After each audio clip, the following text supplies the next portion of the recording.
Ayan, ganyan kasipag yung ibon, kalapate. Ayan.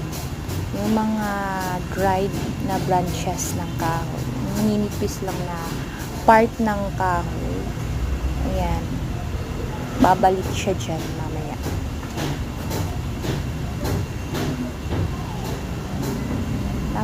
Ayan, dumating na naman siya. Ayan, kunin niya yan dyan. At bumalik na rin siya sa itas. At maya't maya, andyan na naman siya. Nag-iimbak, parang nag-iimbak siya ng para sa bahay niya ata. Yan.